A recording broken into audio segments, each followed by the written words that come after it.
एक गर्भवती औरत की कहानी। रेलवे स्टेशन पर औरत के साथ हुआ दर्दनाक हादसा। तो सुनिए कहानी। विवाह के 2 साल बाद जब सुहानी गर्भवती होने पर अपने घर पंजाब जा रही थी, पति शहर से बाहर थे। जिस रिश्ते के भाई को स्टेशन से ट्रेन में बिठाने को कहा था, वो लेट होती ट्रेन की वजह से रुकने के मूड में नहीं था, इसलिए सामान सहित प्लेटफॉर्म पर बनी बेंच पर बिठाकर चला गया। गाड़ी को 5वें प्लेटफॉर्म पर आना था। गर्भवती सुहानी को 7वां महीना चल रहा था।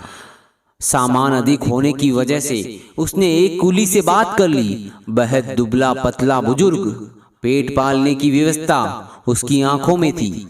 एक याचना के साथ सामान उठाने को आतुर। सुहानी ने उसे 15 रुपए में तय कर लिया और टेक लगाकर बैठ गई। तकरीबन 1.5 घंटे बाद गाड़ी आने की घोषणा हुई, लेकिन वो बुजुर्ग कुली कहीं दिखा नहीं। कोई दूसरा कुली भी खाली नजर नहीं आ रहा था। ट्रेन छूटने पर वापस घर जाना भी संभव नहीं था। रात के 12:30 बज चुके थे। सुहानी का मन घबराने लगा। तभी वो बुजुर्ग दूर से भागकर आता हुआ दिखाई दिया। बोला, चिंता ना करो बिटिया, हम चढ़ा देंगे गाड़ी में। भागने से उसकी सांस फूल रही थी। उसने लपक कर सामान उठाया और आने का इशारा किया। सीढ़ी चढ़कर पुल से पार जाना था, क्योंकि अचानक ट्रेन ने प्लेटफॉर्म चेंज करा था, जो अब 9 नंबर पर आ रही थी। वो सांस फूलने से धीरे धीरे चल रहा था और सुहानी भी तेज चलने की हालत में न थी। गाड़ी ने सीटी दे दी। भागकर अपना स्लीपर कोच का डब्बा ढूंढा। डब्बा प्लेटफॉर्म खत्म होने के बाद इंजन के पास था। वहां प्लेटफॉर्म की लाइट भी नहीं थी और वहां से चढ़ना भी बहुत मुश्किल था। सुहानी पलटकर उसे आते हुए देख ट्रेन में चढ़ गई।